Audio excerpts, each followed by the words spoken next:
नमस्कार, आप सभी दर्शकों का हार्दिक स्वागत है हमारे विशेष कार्यक्रम कृषि दर्शन में, जो समर्पित है हमारे किसान भाइयों और बहनों की समृद्धि, विकास और आधुनिक खेती की ओर बढ़ते हर कदम को।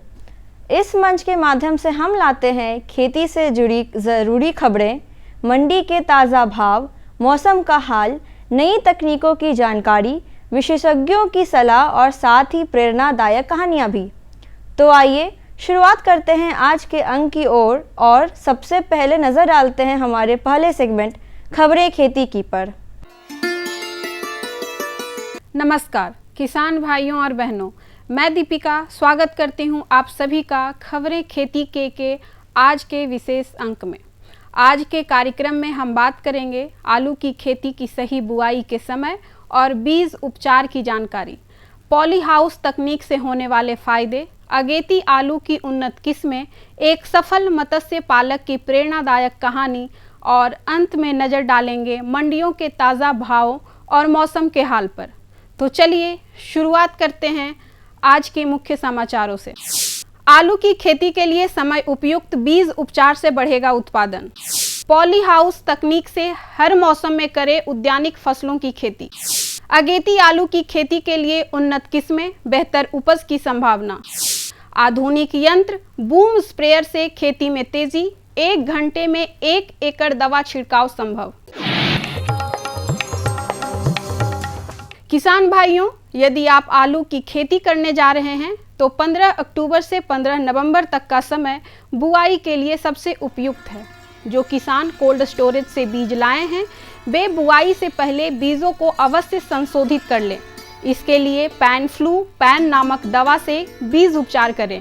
इससे आलू के पौधे स्वस्थ रहेंगे और उत्पादन में वृद्धि होगी। किसान भाइयों, अभी अक्टूबर के माह में मुख्य रूप से आलू का लगाने का समय हो गया है। आलू लगाने से पहले कुछ चीज़ों का ध्यान रखना अत्यंत आवश्यक है ताकि आने वाले समय में किसी भी प्रकार की बीमारी या कीट का प्रकोप आपके आलू के खेत में ना हो। इसके लिए सबसे पहले ज़रूरी है कि कोल्ड स्टोरेज के द्वारा से जो आलू निकलता है बीज का, उसे प्रॉपर तरीके से शोधित कर लिया जाए। तो शोधित करने के लिए हमारे किसान भाई पैन नामक दवाई आती है, जो कि 100 ml प्रति एकड़ आलू के लिए आवश्यक होता है। यानी कि 100 ml दवा 1 एकड़ में जो आलू हमारा लगता है, 8 क्विंटल बीज की आवश्यकता होती है 1 एकड़ में, तो 8 क्विंटल आलू के लिए 100 ml दवाई की आवश्यकता पड़ेगी। उससे अपने आलू को जो है अच्छी प्रकार से उपचारित कर लें। उपचारित करने के लिए जो स्प्रे मशीन होती है उसी में दवाई का घोल बना लें और भली भांति प्रकार से फर्श पर आलू को बिछा दें और बिछाने के बाद उसको स्प्रे मशीन के द्वारा उस पर छिड़काव करें ताकि पूरी जो दवा है वो अच्छी तरीके से आलू में मिल जाए। उसके पश्चात आलू को बढ़िया से सूखने के लिए छोड़ दें। हवादार जगह होना चाहिए और धूप ना पड़े ताकि आलू जो है अच्छी तरीके से सूख जाए। सूखने के पश्चात उस आलू को आप खेत में लगाएं। तो ऐसे में हमारे किसान भाई अगर पैन नामक दवा से बीज को उपचारित कर लेते हैं तो आलू जो उत्पादित होगा वो एकदम सफ़ेद फ्रेश होगा, जिससे कि उसका बाजार भाव काफ़ी अच्छा मिलेगा। अगर आप किसी भी मौसम में उद्यानिक फसलों की खेती करना चाहते हैं तो पॉली हाउस तकनीक आपके लिए बेहद उपयोगी है। पॉली हाउस में खेती से फसलें बाहरी मौसम से प्रभावित नहीं होती और बाजार में इनकी कीमत भी अधिक मिलती है।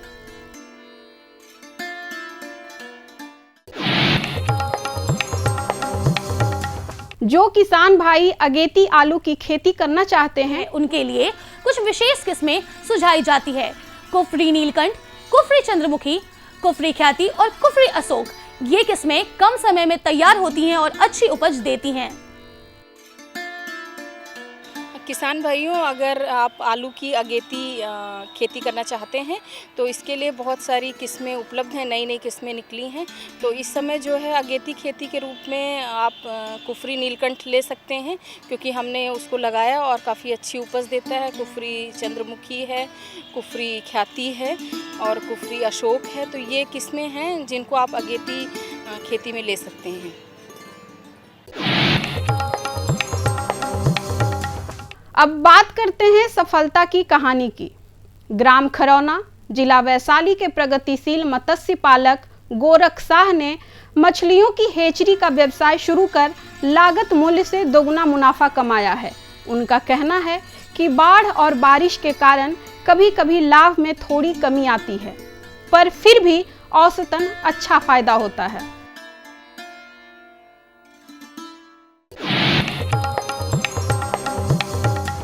आधुनिक खेती में बूम स्प्रेयर किसानों के लिए एक उपयोगी यंत्र साबित हो रहा है। इस मशीन की मदद से मात्र 1 घंटे में 1 एकड़ खेत में दवा का छिड़काव किया जा सकता है। यह समय और मजदूर दोनों को बचत करता है। इस प्रोडक्ट का हमारा नाम है, प्रोडक्ट का नाम है self propel high clearance boom sprayer. Short में इसको बोल सकते हैं प्रोडक्टर 600। क्या काम है, क्या कार्य है इसका खेती किसानी में? इसका ये स्प्रिंग सॉल्यूशन डिपार्टमेंट का ये प्रोडक्ट है। इसका काम है स्प्रे करना। जैसे हम लोग फार्मर अपने फसल में स्प्रे करते हैं ना, तो कोई फार्मर अपने लेबर हायर करता है, पूरे दिन में 2 से 3 एकड़ एरिया ही स्प्रे कर पाता था। जिससे क्या होता था ना कि किसान को अपनी क्रॉप से ज़्यादा प्रोडक्शन नहीं हो पाता था, उसको लॉसेस ही होता था। इसलिए हमारी कंपनी ये मशीन लेके आई है, जो लेबर पूरे दिन में 2 से 3 एकड़ ये एरिया ही स्प्रे करती है। ये उतना काम 1 घंटे में कर देती है, उससे ज़्यादा ही, यानी कि 1 घंटे में मिनिमम 4 से 6 एकड़ एरिया ये स्प्रे करती है। हमारा एक मशीन, इस मशीन का यूज करने से किसानों को बहुत सारे इसमें फ़ायदे भी हो सकते हैं। जैसे मान लीजिए टाइम की बचत, पैसे की बचत, और सबसे बड़ी प्रॉब्लम होती है लेबर की। जो प्रॉब्लम आती है ना, लेबर की सेव होता है सर इसमें, क्योंकि जो लेबर आप हायर करते हैं, सपोज मान लीजिए कोई आपको क्रॉप्स है, उसमें कोई भी प्रॉब्लम आती है, तो कोई जब नुकसान होता है तो फसल वेट नहीं करती है कि हमारे ऊपर स्प्रे करिए। जब लेबर आती है ना, पूरे दिन में 2-3 एकड़ एरिया करती है। इससे क्या ना, आप एक लाइन में 1 दिन में ही उतना एरिया कवर करके स्प्रे करके ज़्यादा से ज़्यादा अपने प्लांट को प्रोटेक्ट कर सकते हैं सर। लागत खर्च क्या है इसकी और क्या नाम है? मेरा नाम रितेश पाल सिंह हुआ सर। अब नजर डालते हैं पटना की प्रमुख अनाज मंडियों के ताज़ा भावों पर। लोकल गेहूं 4,200 रुपये प्रति क्विंटल, सरबती गेहूं 4,600 रुपये प्रति क्विंटल, MP गेहूं 4,400 रुपये प्रति क्विंटल, उसना चावल 7,000 रुपये प्रति क्विंटल, सोनम चावल 7,500 रुपये प्रति क्विंटल, सुपर चावल 8,000 रुपये प्रति क्विंटल, अरवा चावल 9,000 रुपये प्रति क्विंटल, बासमती चावल 15,000 रुपये प्रति क्विंटल।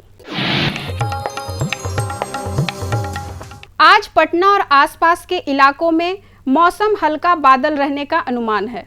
अधिकतम तापमान लगभग 33 डिग्री से 34 डिग्री सेल्सियस रह सकती है, जबकि न्यूनतम तापमान करीब 24 डिग्री से 25 डिग्री सी होगी। दोपहर या शाम के समय हल्की बूंदाबांदी की संभावना बन सकती है। हवा की गति मध्यम बनी रहेगी, जिससे थोड़ी राहत मिल सकती है। किसान भाइयों को सलाह है कि खेती और कटाई के काम सुबह या शाम के समय करें, जब तापमान कम हो। फसल सुखाते समय नमी से सतर्क रहें और कटे हुए पौधे खुले में अधिक समय तक ना रखें। यदि बारिश की संभावना हो तो फसल भंडारण या संरक्षण की व्यवस्था पहले से कर लें। तो ये थी आज की प्रमुख खेती बाड़ी से जुड़ी खबरें, मंडियों के ताज़ा भाव और मौसम का पूर्वानुमान। साथ ही हमने जानी कुछ नई तकनीकें और मशीनें जिनसे खेती और पशुपालन को और अधिक सशक्त और लाभकारी बनाया जा सकता है।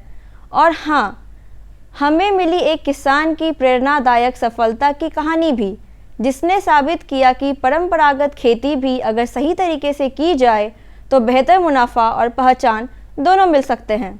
अब समय हमारे अगले सेगमेंट का, जिसमें हम जुड़ेंगे एक और महत्वपूर्ण जानकारी के साथ। यह विषय न सिर्फ खेती किसानी से जुड़े लोगों के लिए महत्वपूर्ण है, बल्कि इससे जुड़ी बातें आने वाले समय में नए अवसरों के द्वार भी खोल सकती हैं। तो आइए विस्तार से समझते हैं इस विषय को हमारे विशेषज्ञ के माध्यम से। किसान भाइयों नमस्कार, आप देख रहे हैं कृषि दर्शन और मैं हूँ शांति भूषण। किसान भाइयों, हम पशुपालन तो करते हैं, चाहे जो भी पशुपालन हो, गाय हो, भैंस हो, बकरियां हो, जो भी पशुपालन हमारे पास। और पशुपालन को सिर्फ पशुपालन जो हमारा पारंपरिक व्यवस्था था वो पशुपालन था, जो हम अपने खाने पीने के लिए पशुपालन किया करते थे। कि पशुओं में चमोकन की समस्या क्या है, कैसे उससे निदान पाया जा सकता है, पशुपालन में चमोकन का क्या रोल है, इस विषय पर जानकारी देने के लिए हमारे साथ बिहार पशु चिकित्सा महाविद्यालय के वरीय वैज्ञानिक डॉक्टर सायमा केपी हमारे साथ मौजूद हैं। मैम, आपका हमारे कार्यक्रम में स्वागत है। चमोकन की जब हम बात करते हैं तो चमोकन किस तरह से हमारे पशुओं को प्रभावित करता है, सबसे पहला सवाल मैम आपसे ये। जी, मैं चमोकन के बारे में बताऊंगी तो ये एक छोटा खून चूसने वाली परजीवी है जो पशुओं के त्वचा में चिपक कर रहते हैं और वो उसके खून पर ही निर्भर रहते हैं। ये कई प्रकार के जो बीमारियां जिसको हम चमोकन जनित बीमारियां बोलते हैं वो फैलाते हैं, जिसमें कई रिकेट्सियल बीमारियां हो सकती है, प्रोटोजोन बीमारी हो सकते हैं, जिससे पशुओं के स्वास्थ्य एवं उत्पादकता में भी प्रभावित करते हैं और इस बीमारियों से पशुओं की मृत्यु भी हो जाती है और ये किसान भाइयों को आर्थिक नुकसान भी देता है। तो जब हम चूँकि आप जब चमोकन के बारे में कह रहे हैं तो बिहार में चूँकि इसकी भी कई प्रजातियां हैं, तो बिहार में खास करके हमारे क्लाइमेट में कौन सी प्रजातियां हमारे पशुओं को प्रभावित करता है और उसके लिए निदान के उपाय क्या कर सकते हैं, कौन कौन से उपाय उसके लिए किए जा सकते हैं कि हमारा गौशाला जो है वो चमोकन मुक्त रहे? बिहार के पर्यावरण ऐसे हैं जहाँ पे ज़्यादा तापमान, उच्च तापमान और उच्च आर्द्रता के कारण चमोकन की जो है प्रजनन बहुत तेज़ी से बढ़ती है। कम समय में बहुत ज़्यादा नंबर में ये बढ़ता है। तो इसलिए यहाँ पे जो चमोकन जनित बीमारियाँ भी कई प्रदेशों में, बिहार के कई प्रदेशों में हमने देखा है कि बहुत ज़्यादा पाए जाते हैं, जिसमें प्रमुख बीमारी है, एक है बबीसियोसिस। जो बबीसियोसिस ये एक प्रोटोजोन बीमारी है जो लाल रक्त कोशिका के अंदर पाई जाने वाली बबीसिया बाइजेमिना प्रोटोजोआ से होती है। और इस बीमारियों में जो गाय हैं, जो पशु हैं, उसमें तेज़ बुखार होते हैं और खून की कमी होती है, पीलिया हो सकती है और ये बहुत कमज़ोरी जो है पशुओं में बहुत ज़्यादा कमज़ोरी होती है। ये इसको रेड वाटर डिसीज़ के नाम पे भी जाना जाता है क्योंकि ये ग्रसित पशु, उसका पेशाब लाल रंग का होता है। दूसरा एक बीमारी है थाइलेरियोसिस। जो थाइलेरियोसिस एक प्रोटोजोन बीमारी है जो थाइलेरिया एनुलेटा एक प्रोटोजोन से कारण होते हैं, वो भी लाल रक्त कोशिका के अंदर पाए जाने वाली परजीवी है। ये दोनों थाइलेरियोसिस और बबीसियोसिस ये संकर नस्लों वाली गायों में ज़्यादातर पाए जाते हैं और इसमें तेज़ बुखार होते हैं और जो लिम्फ ग्रंथि है उसकी सूजन भी दिखाई पड़ते हैं और कहीं कहीं ये सही टाइम पे इसका उपचार नहीं किए जाने पर कभी कभी पशुओं के मौत का कारण भी बन सकता है। तीसरी बीमारी के बारे में मैं बताऊं तो इसमें अनेप्लास्मोसिस एक रिकेट्सियल बीमारी है जो वो भी एक रक्त कोशिका, लाल रक्त कोशिका के अंदर पाए वाली एक रिकेट्सियल जीवाणु है, जिसके कारण जो है गंभीर तौर पे खून की कमी और उसके कारण उसकी वजन घटने का भी कारण बन सकता है। तो ये इसलिए चमोकन जो पशुपालकों के लिए बहुत एक चिंता का विषय है, तो इसकी निवारण करना बहुत अनिवार्य है। जो उसकी प्रजातियां अलग हो सकती है, तो उसमें जब हम बात करते हैं तो चमोकन में एक सबसे बड़ी चीज़ है कि चमोकन लगना तो हम लोग कहते नहीं हैं, हम लोग कहते हैं चमोकन संक्रमण। संक्रमण एक ऐसा शब्द है जो कई सारी बीमारियों का वाहक हो सकता है, तो उसको रोकना एक अपने आप में चुनौती होता है पशुपालकों के लिए। उस चुनौती से कैसे निपटा जाए? यही मैं बताऊंगी कि पशुपालकों से कि वो नियमित रूप से अपनी पशुओं की जांच करना ज़रूरी है। ये अधिक तौर पे जो ये चमोकन है ये त्वचा में, जैसे मैंने कहा, त्वचा में और विशेष तौर पे ये कान में, गर्दन में और स्तन में और वो जो पैरों के बीच के क्षेत्र में ज़्यादातर पाए जाते हैं। तो ये किसान भाइयों को हमेशा इसकी जांच करनी चाहिए कि चमोकन का जो उसका प्रभाव है तो और फिर अपनी लक्षण है जो उससे जनित बीमारियों के लक्षण होते हैं तो उसको उपचार करना ज़रूरी है। तो इसके जो नियंत्रण के बारे में बताएं तो कई तरह के जो है बहुत सारी मेथड्स है जिससे हम चमोकन की नियंत्रण कर सकते हैं। उसमें एक है निरीक्षण, नियमित निरीक्षण।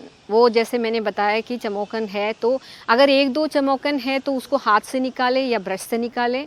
अगर ज़्यादा मात्रा में अगर चमोकन है अपने संक्रमित है, पशुओं में संक्रमित है, तो उसमें हम चमोकन नाशक कीड़नाशक का या रसायन का इस्तेमाल करें जिसको हम एक्यारिसाइड्स बोलते हैं, और ये पशु चिकित्सक के निर्देशानुसार ही करें। और जब भी ये रसायन का इस्तेमाल करें तो ये पानी में घोलकर इस्तेमाल करने वाली दवाई है।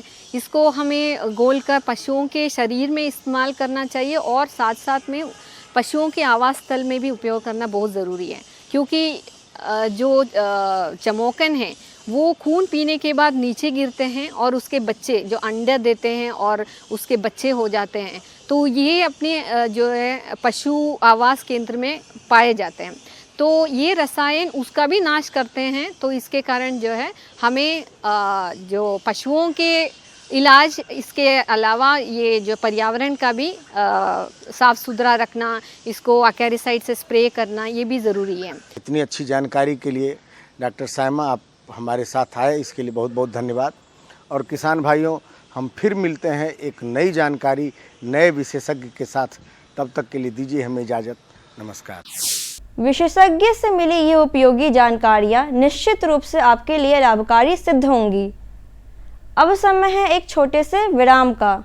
आप कहीं जाइएगा मत, क्योंकि ब्रेक के बाद हम लौटेंगे और भी रोचक और उपयोगी जानकारी के साथ। बने रहिए हमारे साथ कृषि दर्शन में। हर जोखिम से निकल कर फसल आए, सुरक्षित हो जाए। फसल बीमा से हर किसान अब आत्मनिर्भर हो जाए। अब सूखा पड़े या बाढ़ आ जाए, कोई डर नहीं। अब ओले पड़े या कीट पतंगे फसल खा जाए, कोई फिक्र नहीं। अब कैसी भी आपदा हमारी फसल पे आ जाए, क्षति होने पर हमारे दावों का उचित भुगतान मिलता है, क्योंकि हमने लिया है प्रधानमंत्री फसल बीमा। बुआई से फसल कटाई तक हर जोखिम का दावा, न्यूनतम प्रीमियम पर अधिकतम भुगतान का वादा।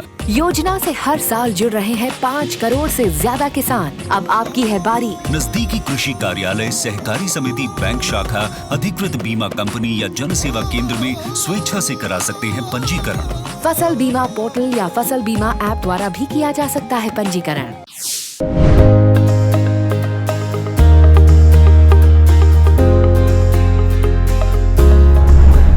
मातृभूमि पुत्रोहम पृथ्व्या, अर्थात धरती हमारी माता है और हम उसके पुत्र। माता और पुत्र के इस रिश्ते को सदियों से सींचती आई है हमारी प्राकृतिक कृषि या देसी गौ आधारित कृषि। प्राकृतिक कृषि का अर्थ है बिना रसायन और बाहरी आदानों के प्राकृतिक संसाधनों का खेती के साथ समन्वय। प्रयोगों से पता चला है कि 10 किलोग्राम गोबर के साथ गौमूत्र, गुड़ एवं 2 दाले का आटा या बेसन आदि मिलाकर उसका प्रयोग किया जाए तो चमत्कारिक परिणाम मिलता है, जिसका नाम रखा गया है जीवामृत।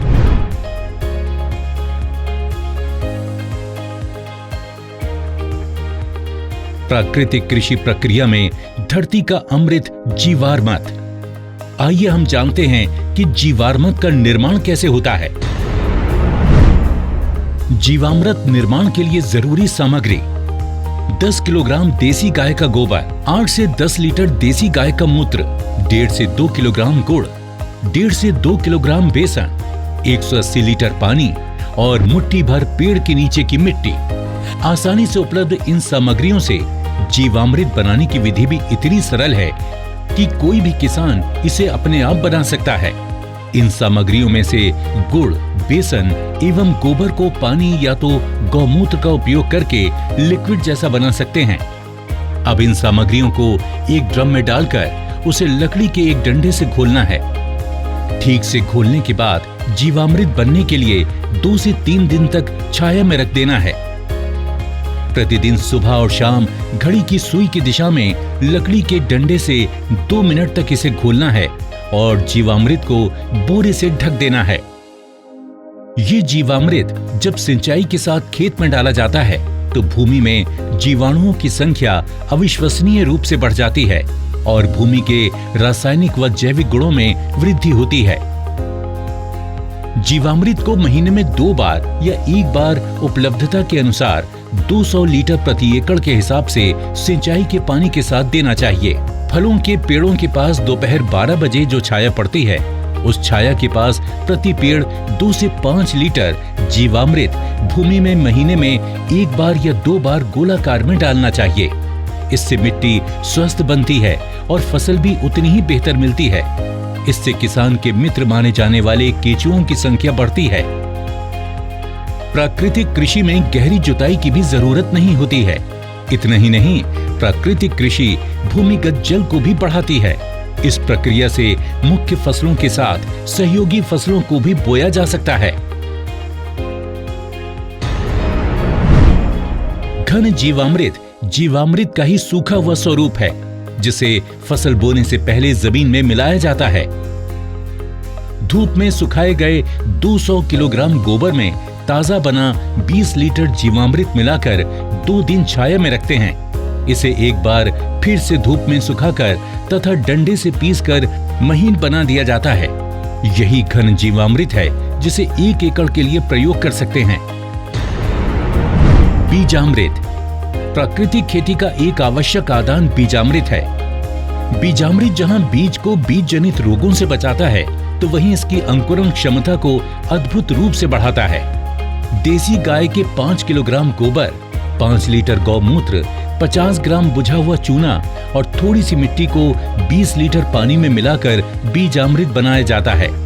एक रात रखने के बाद इसमें 100 किलोग्राम बीज का संस्कार किया जाता है। इससे 1 दिन बाद संस्कारित बीज बुआई के लिए तैयार हो जाता है। आच्छादन प्राकृतिक खेती का एक महत्वपूर्ण नियम है। खेती वाली सारी भूमि को फसल अवशेष से या छोटी अवधि की अंतर फसलों से पूरा ढक दिया जाता है। आच्छादन भूमि में नमी बनाए रखता है तथा वातावरण से नमी को खींचकर खेती हेतु पानी की खपत को भी अद्भुत रूप से घटाता है। जीवाणुओं एवं केंचुओं की गतिविधियों को बढ़ाता है, खरपतवार को नियंत्रित करता है तथा अंत में विघटित होकर जमीन से कार्बन उत्सर्जन को रोककर भूमि की जैविक कार्बन क्षमता को बढ़ाता है। वापसा इस कृषि विधि में वापसा निर्माण भी एक महत्वपूर्ण प्रक्रिया है, जिससे भूमि में हवा एवं नमी का बराबर संतुलन बनाए रखा जा सकता है। अग्निअस्त्र प्राकृतिक कृषि विधि केवल भूमि की उत्पादन क्षमता को ही नहीं बढ़ाती है, बल्कि कीट एवं बीमारियों की रोकथाम के लिए भी एक प्रभावी विकल्प प्रदान करती है। फसलों पर कीट पतंगों की रोकथाम के लिए स्थानीय वनस्पति पर आधारित सस्ता तथा किसान के खेत में बनने वाला ही आदान है अग्निअस्त्र। 5 किलोग्राम नीम या अन्य स्थानीय पौधा जिसे गाय नहीं खाती, उसके पत्ते, 20 लीटर देसी गाय का मूत्र, 500 ग्राम तंबाकू पाउडर, 500 ग्राम हरी मिर्च तथा 50 ग्राम लहसुन के पेस्ट को मिलाकर धीमी आंच में उबालकर 48 घंटे के लिए रखा जाता है। सुबह शाम 2-2 मिनट के लिए घोलें। इस घोल का 6 लीटर प्रति 200 लीटर पानी में मिलाकर 1 एकड़ में छिड़काव करें। नीमास्त्र, ब्रह्मास्त्र, दशपर्णी अर्क इत्यादि भी कीट पतंगों की रोकथाम के लिए उपयोग में लाए जाते हैं। इस तरह खट्टी लस्सी, कंडित, सौठास्त्र इत्यादि प्रभावी रूप से विभिन्न बीमारियों के निवारण के लिए प्रयोग में लाए जाते हैं। तो देखा आपने कितना आसान है प्राकृतिक खेती करना हम किसानों के लिए। इससे न केवल हमारे स्वास्थ्य बल्कि हमारी भूमि के साथ साथ आसपास के वातावरण को भी लाभ मिलता है। मेरा नाम सत्या है। मैं मेरे 150 पौधा हैं जिसमें मैं प्राकृतिक खेती की अब स्प्रे कर रही हूँ। अगर जहरीली स्प्रे हम दुकानों से खरीद के करते थे तो उससे हमारे खर्चा ज़्यादा आता था, पैसा भी ज़्यादा लगता था, और इसमें हमारे को खर्चा भी कम है और फल भी अच्छा बन रहा है, जिसके लिए हमें यूरिया डालने की कोई ज़रूरत नहीं है। अब इसमें पहले सर अगर 5,000 का खर्चा हमारा आता था स्प्रे का, तो अभी हमारा 500 का भी शायद खर्चा नहीं आया है। इसलिए मैंने अपने बगीचे से शुरू करा है, पर इस साल मैं सबको बता रही हूँ कि आगे के लिए आप ही जो मैंने किया है अपने बगीचे में, आप ये स्प्रे करके देखो। दिल खुश हो जाता है सर, जब अपनी फसल इस तरह से अच्छे से आए तो दिल भी खुश हो जाता है सर। और मेरी लोकल वैरायटी हाईब्रिड और एक ही दिन लगाया था। अब हाईब्रिड में अभी तो कुछ भी नहीं, इसके सिमटन ने बालियों को, ये जो मेरा लोकल है इसको देखो कितनी अच्छी ढंग से बालियाँ, ये बिल्कुल भरपूर इसमें ये छिट्टा इसका पड़ा हुआ है। इस फसल में मैंने जब भी इसमें बीज लगाया था तो बीजामृत से मैंने ट्रीट किया था बीज को।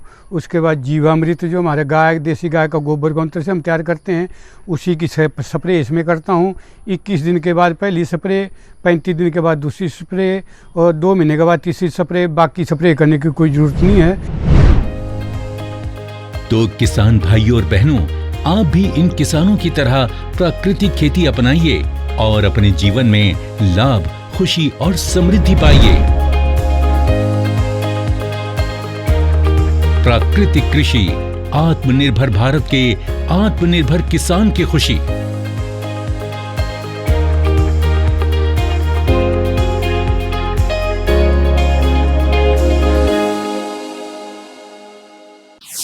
तो दर्शकों, यही था कृषि दर्शन का आज का अंक, जहां हमने जानी खेती से जुड़ी अहम खबरें, मिले विशेषज्ञ की सलाह, देखे आधुनिक तकनीक और उपकरणों की जानकारी और सुनी एक प्रेरणादायक सफलता की कहानी। हमें पूर्ण विश्वास है कि यह कार्यक्रम आपके लिए उपयोगी और जानकारीपूर्ण रहा होगा। हम फिर हाजिर होंगे एक ऐसे ही और भी रोचक और ज्ञानवर्धक विषयों के साथ।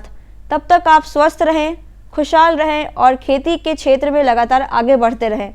नमस्कार। हमारा पता है कृषि दर्शन, कमरा नंबर 203, द्वारा केंद्र निदेशक, दूरदर्शन केंद्र पटना, फ्रेजर रोड, पटना।